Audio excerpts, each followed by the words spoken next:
Hello, Ohio! Yeah, it is good to be back in Cleveland. Last time I was here is about a year ago. Final days of the campaign. I know how much you miss hearing how I approve this message every night on TV. I will say it is nice to be here when the only real battle for Ohio is the Browns-Bengals game this Sunday. It's got the Browns shirt right here, Browns cap. I want to thank Scotty for that terrific introduction. Give him a big round of applause. He was a natural. I want to thank your CEO, Lakshmi Mittal, for investing in America and the Cleveland area. We appreciate him.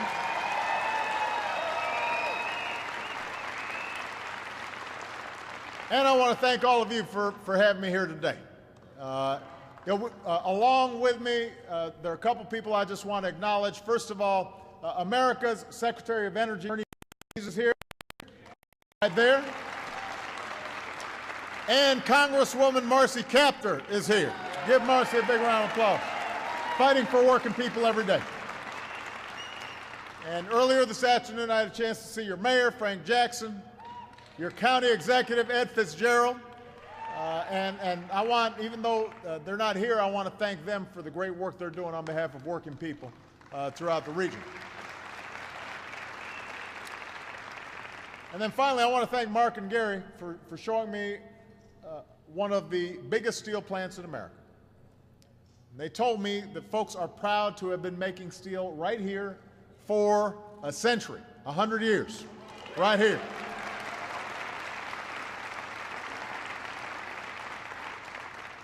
And they explained that today the steel you make is some of the strongest you'll find anywhere in the world. Is one of the most productive plants in the world. Best workers in the world. And what's remarkable is, when you think about it, go back to where this plant was just a few years ago. The economy was in a free fall. Auto industry on the brink of collapse. And that meant demand for steel had dried up. The blast furnaces went quiet. About 1,200 steel workers punched out for what might have been the last time. And that all came at the end of a decade when the middle class was already working harder and harder just to get by, and nearly 1 in 3 American manufacturing jobs had vanished. A lot of them going overseas. And that could have devastated this community for good. But we rolled up our sleeves. We made some tough choices. We rescued and retooled the American auto industry. It saved more than 1 million jobs. We bet on American ingenuity and American workers, and assembly lines started humming again, and automakers started to make cars again. And just a few months after this plant shut down, your plant manager got the call. Fire those furnaces back up. Get those workers back on the job. And over the last 4 years, you've made yourselves one of the most productive steel mills, not just in America, but in the world. In the world.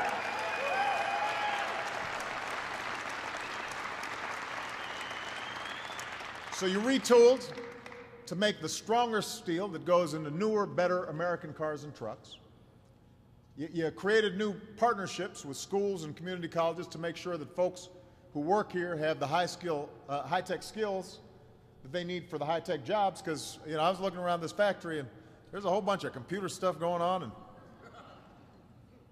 one of your engineers, and I want to make sure I get Margaret's name right here, Margaret Krolikowski. Did I get that right, Margaret? Where's Margaret? Where is she? There she is, back there. So I'm going to quote you. I'm going to quote you. Here's what Margaret said. When we came back, we wanted to make sure we were in a position where we never shut down again. Never shut down again. And that means making sure that workers here are constantly upgrading their skills and investments being made in the state-of-the-art technology. And it was interesting when I was meeting a number of the folks who were giving me the tour. Folks been here 30 years, 40 years, but obviously the plant's changed, and so during that period they've had to upgrade their skills. And that's what's happened. And the story of this plant is the story of America over the last 5 years. Now, we haven't just been recovering from a crisis. What we've been trying to do is rebuild a new foundation for growth and prosperity to protect ourselves from future crises. And because of the grit and resilience and optimism of the American people, we're seeing comeback stories like yours all across America.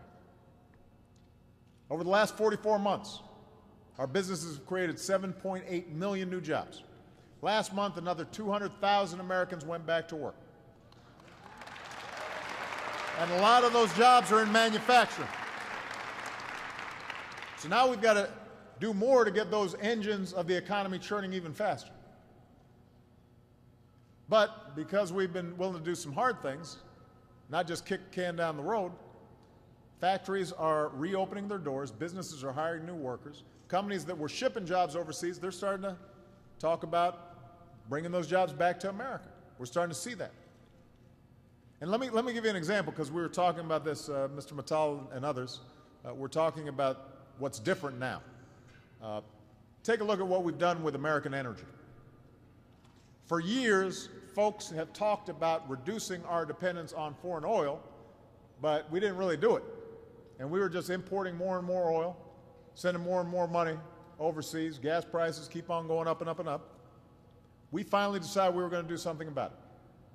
So we invested in new American technologies to reverse our addiction to foreign oil, double wind power, double solar power, produce more oil, produce more natural gas, and do it all in a way that is actually bringing down some of our pollution, making our entire economy more energy efficient. Today, we generate more renewable energy than ever. We produce more natural gas than anybody in the world. Just yesterday, we learned that for the first time since 1995, the United States of America produces more of our own oil here at home than we buy from other countries. First time since 1995.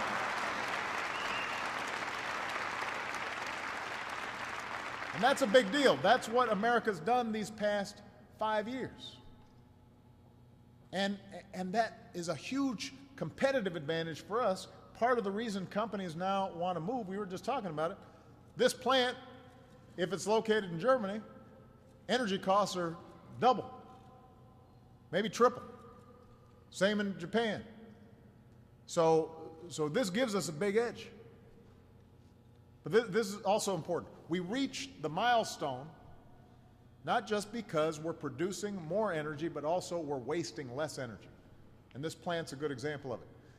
We set new fuel standards that double the distance our cars and trucks go on a gallon of gas by the middle of the next decade. That saves the average driver, everybody here, more than $8,000 at the pump over the life of a new car. You like that? We launched initiatives to put people to work upgrading our homes and our businesses and our factories, so we're wasting less energy. All that saves businesses money on their energy bills. Your plant is one of the hundreds to answer that call. And if you're saving money on energy costs, that means you can invest in equipment, invest in workers, hire more people, produce more product.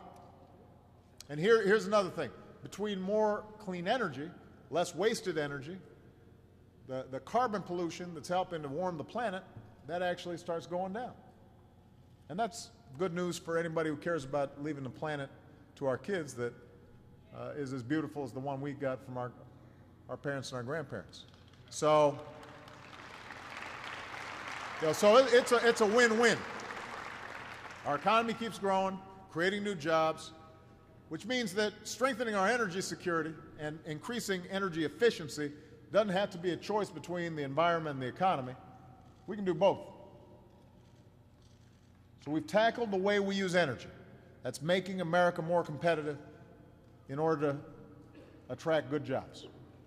We've also tackled our deficits. A lot of people have been concerned about deficits. Since I took office, we cut them in half. That makes America more attractive when it comes to business investment decisions. And we've tackled a broken healthcare system. Obviously, we're not done yet. But over the last 3 years, healthcare costs have grown at the slowest pace on record.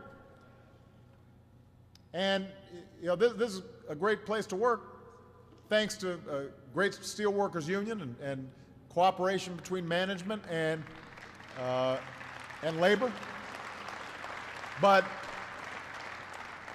just keep in mind that if businesses' health care costs are growing at about 1/3 the rate that they were a decade ago, that makes America a more affordable place to do business. And it also means that the investors here, if they're putting less money into healthcare costs, they can put more money in terms of hiring more workers and making sure that they're getting good pay. So that's what all these tough decisions are about, reversing the forces that have hurt the middle class for a long, long time, and building an economy where anybody, if you work hard, you can get ahead. That's what plants like this have always been about. It's not that it's easy work, but it means if you work hard, you've got a chance to buy a home, you've got a chance to retire, you've got a chance to send your kids to school, you have a chance to maybe take a little vacation once in a while. That's what people strive for. And that's what will make the 21st century an American century, just like the last century was. But I didn't run for president to go back to where we were. I want us to go to the forward. I want us to go towards the future. I want us to get us to where we need to be. I want to solve problems, not just put them off. I want to solve problems. And we've got to do more to create more good middle-class jobs like the ones folks have here.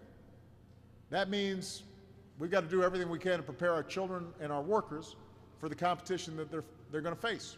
We should be doing everything we can to help put some sort of advanced education within reach for more young people. Not everybody's got to go to a 4-year college, but just looking at the equipment around here, you've got to have a little bit of advanced training. It may come through a community college, it may come through a technical school, but we got to make sure you can get that education, your kids can get that education without going broke. Without going into debt. So we're working on that. Another thing we should be working on, fixing a broken immigration system. You know, when you think about this whole region, a lot of folks forget, but almost everybody who worked in that plant 100 years ago came from someplace else. And so we've got now a new generation of hopeful, striving immigrants. We've got to make sure that they come legally and that we do what we need to secure our borders, but we also got to make sure that we're providing them opportunity just like your parents, grandparents, great-grandparents received when they arrived at this plant. And that's important. And by the way, it'll help our economy grow because then they're paying taxes and helping to invest and build here in America. We should do everything we can to revitalize American manufacturing. You know, manufacturing is, that's the hub of our economy. When our manufacturing base is strong, the entire economy is strong. A lot of service jobs depend on servicing manufacturing jobs. And typically manufacturing jobs pay a little bit better. So that's been a path, a ticket to the middle class. So when we make steel and cars, make them here in America, that helps. Like I said, work may be hard, but it gives you enough money to buy a home and raise a kid, retire, and send your kids to school. And those kinds of jobs also tell us something else. It's not just how much you get in your paycheck, it's also a sense of I'm making something and I'm helping to build this country. It helps establish a sense of that we're invested in this country. Tells us what we're worth as a community. You know, one of your co-workers, Mike Longa. Where's Mike? Is he back here? That's Mike right there. Mike grew up here. His mom and dad worked at this plant. This plant helped put Mike and 4 brothers and or sisters through college. And once this plant started growing again, Mike got his chance to be a steel worker here and provide for his own 2 young kids. So it's a generational thing, and I want to keep that going. In my State of the Union address, I talked about how we created America's first manufacturing innovation institute right here in Ohio. Marcy Kaptur has been a big proponent of this because she knows how important manufacturing is. I want to create more of them. Places where businesses are working with universities and they're partnering to figure out what are the new manufacturing techniques that keep us at the cutting edge so that, you know, China or Germany don't get ahead of us in terms of the equipment that's being invested. We want to be at the cutting edge, so what we're producing is always the best steel, it's always the best cars, but that requires research and investment. And your Senator, Sherrod Brown, helped us to create that first manufacturing hub in Youngstown, and he's now leading a bipartisan effort.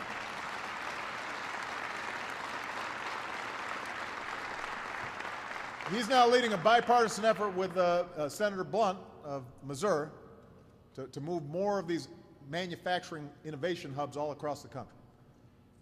And Congress should pass Sherrod's bill. We should be doing everything we can to guarantee the next revolution in manufacturing happens right here in Cuyahoga, happens right here in Ohio, happens right here in America.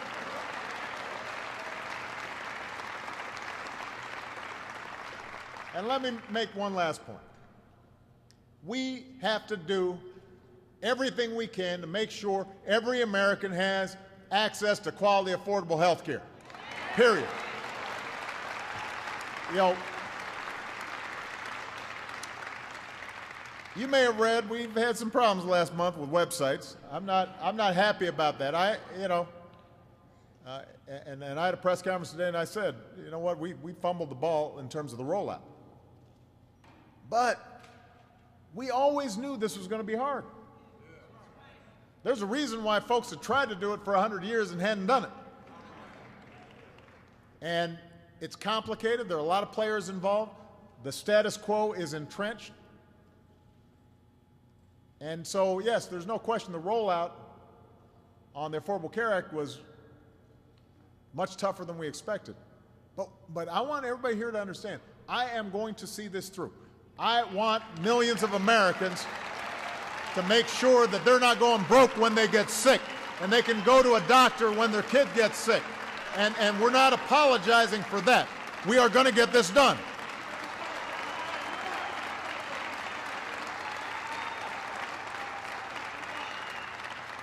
So we're going to get the website working the way it's supposed to. The plans are already out there that are affordable and people can get tax credits. We're going to help folks, you know, whose old plans have been canceled by the insurers. Many of them weren't very good. And we're going to make sure that they can get newer, better options. But we're not going to go back to the old system because the old system was broken. And every year, thousands of Americans would get dropped for coverage or denied their medical history or exposed to financial ruin. You guys are lucky that you work at a company with a strong union that gives you good health benefits. But you know friends and family members who don't have it, and you know what it's like when they get sick. You know how scary it is for them when they get sick.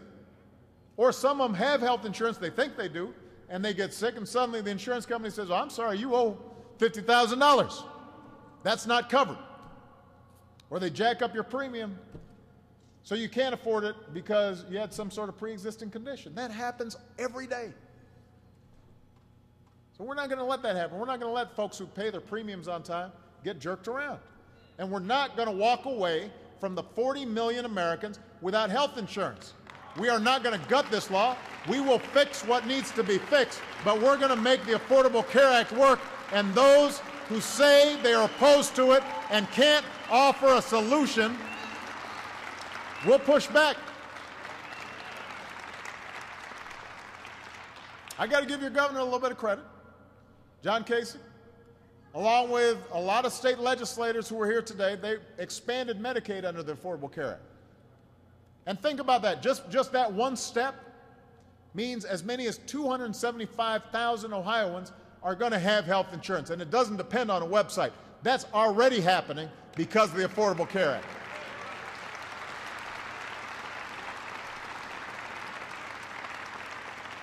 And I think it's fair to say that, the governor didn't do it because he just loves me so much.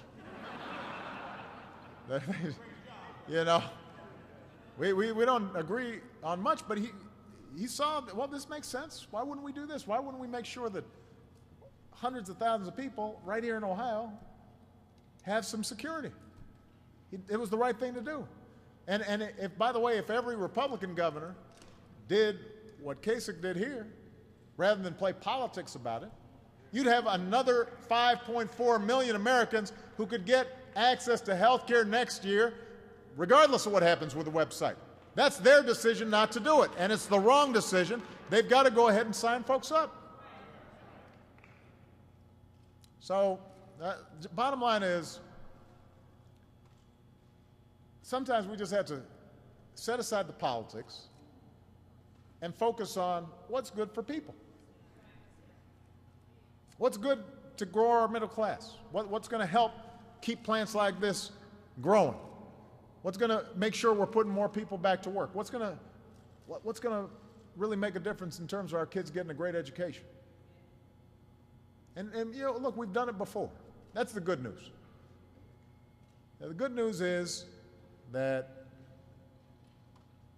America's, look, we make mistakes, we have our differences, our politics get screwed up sometimes. Websites don't work sometimes. But we just keep going. We didn't become the greatest nation on earth by accident. We did it because we did what it took to make sure our families could succeed, make sure our businesses could succeed, make sure our communities could succeed. And if you don't believe me, listen to one of your coworkers. Right? So Sherrod Brown, earlier this year, brought a special guest along with him to the State of the Union address. One of your coworkers, Cookie Hall. Where's Cookie? Is Cookie here? She's back at the hall working. Well, let me say something nice about her behind her back. So Cookie said, let me make sure I can find this. She said, that night she said, if I get a chance to meet President Obama, I'll tell him my greatest pride is in our 2012 production record at Cleveland Works.